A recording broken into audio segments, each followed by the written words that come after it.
আসসালামু আলাইকুম। গত পর্বে আমরা দেখেছিলাম মডেল বাইন্ডিং সম্পর্কে এবং এটা হচ্ছে যে ডিফল্ট বাইন্ডিং যেটা ছিল সেইটা দেখছিলাম। আজকে আমরা দেখবো এটাকে বাইন্ডিংটাকে কিভাবে কাস্টমাইজ করতে হয়। যেমন ধরুন আমি এখানে যখন প্যারামিটারটা হিসাবে 3 পাঠাচ্ছি তখন আমাকে এইভাবে ডেটাটাকে পাঠিয়ে দেওয়া হচ্ছে। এখন মনে করুন আমি এখানে আইডি না পাঠিয়ে আমি হচ্ছে ডিভিশনের নাম লিখে পাঠাবো, যে ঢাকা এই নামটা লিখে পাঠাবো। তো পাঠানোর পর যখন আমি ইন্টার বাটন প্রেস করতেছি তখন এখানে বলতেছে 404 নট ফাউন্ড। তা এটা বলার কারণটা হচ্ছে ডিভিশন দিয়ে আমাদের যে ডেটাটা পাঠানো হচ্ছে তা হচ্ছে আমাদের ডেটাবেজের আইডি কলামে যে এই ডেটাটা খুঁজতেছে। তো এখানে আইডিতে তো সব ভ্যালুগুলো আছে ওয়ান, মানে 1 2 3 4 এইসব নিউমেরিক টাইপের ডেটা। এখানে তো কোথাও স্ট্রিং টাইপের ডেটা নাই। তো এখানে এখানে এসে খুঁজতেছে। এখন আমরা চাচ্ছি যে এখানে আইডিতে না খুঁজে সেটা হচ্ছে নেম প্যারামিটার এখানে এসে খুঁজবে। তাহলে সেক্ষেত্রে আমাদেরকে যেটা করতে হবে সেটা হচ্ছে আমাদের এই রাউটের ভিতরে আমরা এখানে কোন কলামে যে খুঁজবে সেই কলামের নামটা বলে দিব। তো এখানে হচ্ছে যে নেম এই কলামে যে খুঁজবে। তাই আমরা হচ্ছে যে এই কলামের নামটা এখানে উল্লেখ করে দিলাম। তাহলে এখন এখানে সে কলামের নামে খুঁজবে যে ঢাকা লেখাটা কোথাও আছে কিনা, থাকলে সেই ডেটাটা এখানে দেখাবে। তো আমি এখানে আবার যদি ইন্টার বাটন প্রেস করি তাহলে আমরা এখানে দেখতে পাচ্ছি যে ঢাকার যে ডেটাগুলো আছে সেই ডেটাগুলো এখানে দেখাচ্ছে। তো আমরা যদি এখানে ঢাকা বাদে যদি খুলনা লিখি, খুলনা লেখার পর তাহলে এখান থেকে হচ্ছে খুলনার ডেটাগুলো এখানে দেখানো হচ্ছে। তো আমরা যদি চাই যে আমরা কলামের নামটা উল্লেখ করে দিতে চাচ্ছি তাহলে সেক্ষেত্রে আমরা হচ্ছে আমাদের কলামের নামটা উল্লেখ করে দিতে পারি। এখন দেখুন যে এখানে আমাদের সাধারণত লারাভেলে বাই ডিফল্ট ভাবে আইডি কলামের নামটা দেওয়া থাকে।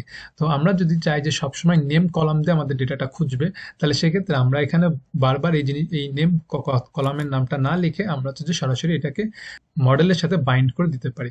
তো মডেলের সাথে কিভাবে বাইন্ড করব, আমরা হচ্ছে মডেলের ভিতরে আসলাম। মডেলের ভিতরে আসার পর এখানে হচ্ছে যে মডেল, এই মডেলের ভিতরে যদি আমরা যাই তাহলে আমরা এখানে একটা সার্চ করলাম গেট রাউট কি নেম এই প্যারামিটার এই ফাংশনটা। তো এখানে দেখুন এই ফাংশনটার ভিতরে যদি আমি যাই তাহলে এখানে যে কথাটা রিটার্ন করা আছে যে গেট কি নেম, এই কি নেমটা হচ্ছে যে রিটার্ন করতে হবে। তাহলে আমরা এখন দেখি কি নেমটা আসলে কি।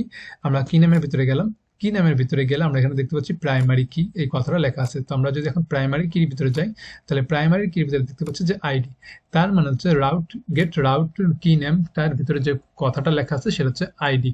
তো আমরা এখন এই গেট রাউট কি নেমের এখানে আমরা এটাকে চেঞ্জ করে দিব। সো আমরা এই লেখাটাকে এই ফাংশনটাকে এখান থেকে কপি করলাম। কপি করে নেওয়ার পর আমরা হচ্ছে ডিভিশনের ভিতরে এসে এই লেখাটাকে ওভাররাইট করে দিচ্ছি। ওভাররাইট করে দেওয়ার পর আমরা এখানে কি নেমটাকে এখানে সেট করে দিব যে এটা হচ্ছে যে নেম এই কথাটাকে ইউজ করবে। তাহলে আমরা এখানে নেম লিখে দিলাম। নেম লিখে দিলে তাহলে আমাদের এখানে নেম এই কথাটা লেখা লাগবে না, যেহেতু আমরা ওখানে লিখে দিয়েছি। সো এই নেমটাকে এখান থেকে বাদ দিয়ে দিলাম। বাদ দেওয়ার পর আমরা যদি এখান থেকে আবার ইন্টার বাটন প্রেস করি তাহলে দেখতে পাচ্ছি আমরা সেম আউটপুটটাই দেখতে পাচ্ছি। তো আমরা যদি এখানে খুলনা বাদ দিয়ে আমরা এখানে লিখলাম রংপুর, দিয়ে ইন্টার বাটন প্রেস করলাম, তারপর আমি এখানে রংপুরের ডেটাগুলো দেখতে পাচ্ছি। তো এইভাবে আমরা চাইলে আমাদের মতো করে কাস্টমাইজ করে নিতে পারি। তো এখানে কাস্টমাইজ করার ক্ষেত্রে আমাদেরকে যে মেথডটা লিখতে হবে সেই মেথডটা নাম হচ্ছে গেট রাউট কি নেম, এই মেথডটাকে ওভাররাইড করতে হবে। তো আজকে এই পর্যন্তই। Thank you for watching this video. আল্লাহ হাফেজ।